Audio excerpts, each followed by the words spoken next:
Nearly 750,000 teenage girls will become pregnant in the United States this year alone. That is 1 in 3 teenage girls. Of these girls, nearly 25% will become pregnant again with their second child within 24 months following the first pregnancy. These numbers are astounding and they need to change. An unplanned pregnancy during the teenage years has lasting effects on the young parents, grandparents, extended family, and the unborn child.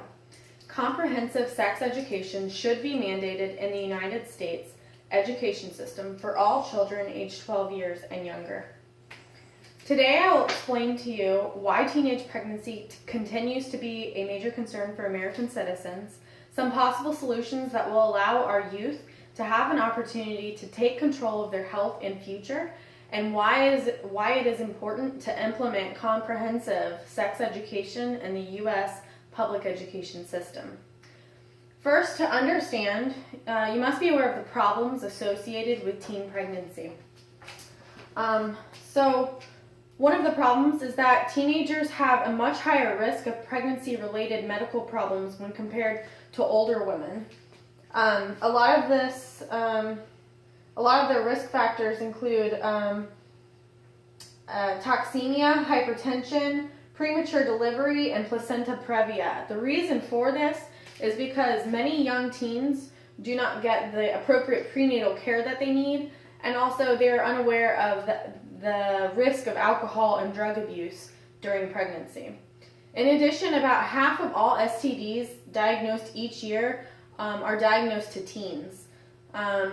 Some people may not think that STDs are a big concern during pregnancy, but STDs are known to cause disabilities and even death to the unborn baby and mother. The second problem associated with teen pregnancy is that education tends to take a backseat for many teenage mothers. Statistics show that only 40% of teen mothers complete high school. Less than 2% will complete a college education by the age of 30. Those numbers are pretty astounding when you think about it. The National Conference of State Legislatures states that 2/3 of families started by teen parents are considered quote-unquote poor, and nearly 1 in 4 will depend on welfare within 3 years of the child's birth. Forbes.com claims that a college graduate will make nearly $830,000 more in a lifetime over that of a high school graduate. So when you take this teenager who's already at risk, and then you look at the fact that they have such a small percentage of them that actually complete a college education. Only 2% actually complete that education. They could be making $830,000 more in their lifetime. That's close to $1 million. But they're not able to because they start off on the wrong foot. Another problem that Americans have with teen pregnancy is that society tends to pay for these teen pregnancies.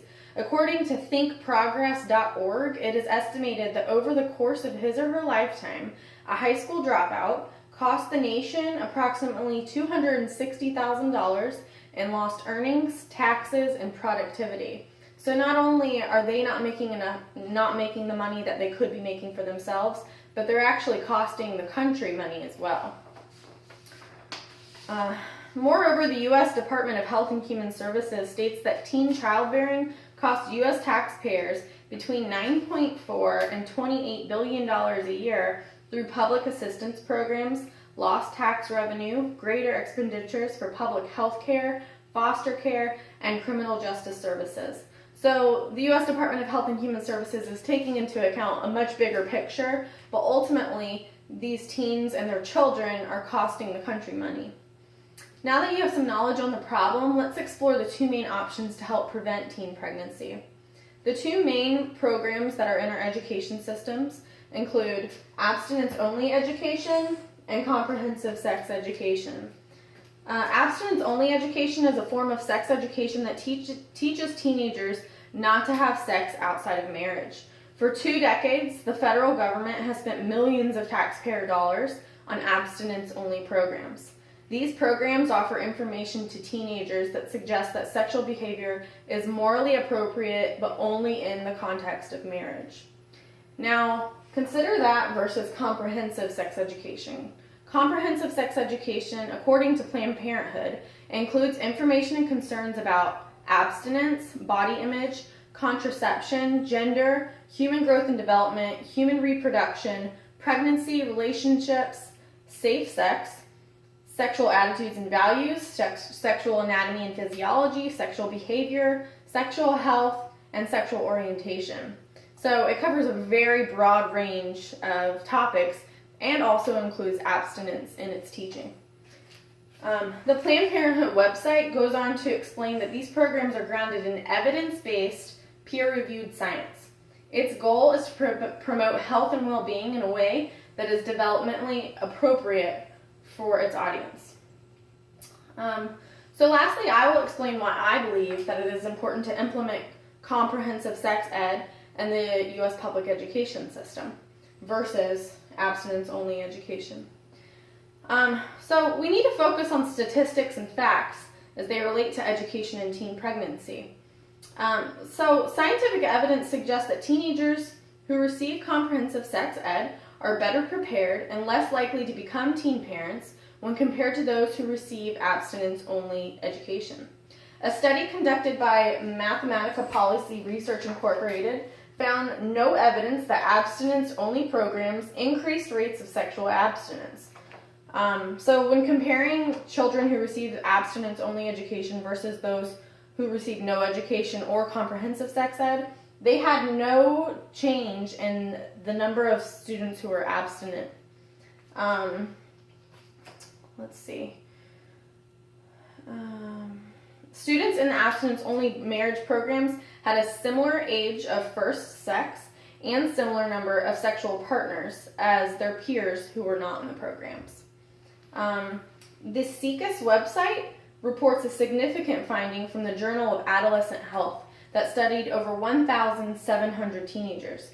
The study found that when comparing abstinence-only programs with comprehensive sex ed, comprehensive sex education was associated with a 50% lower risk of teen pregnancy.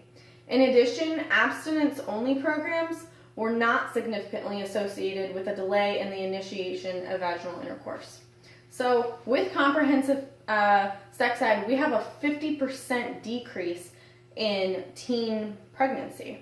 50% compared to abstinence only. The study confirmed that talking to young people about birth control does not lead to increased sexual activity or higher STD rates, as many critics of comprehensive sexual education continue to claim.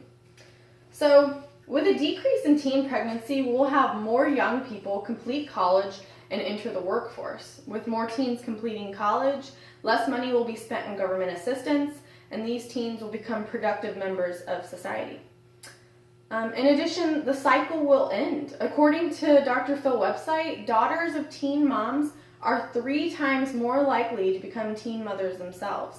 In addition, the sons of teen moms are 2 times more likely to end up in prison. So if we can slow this cycle, if we have less and less teen moms becoming pregnant, we will be ending the cycle, because it is a vicious cycle.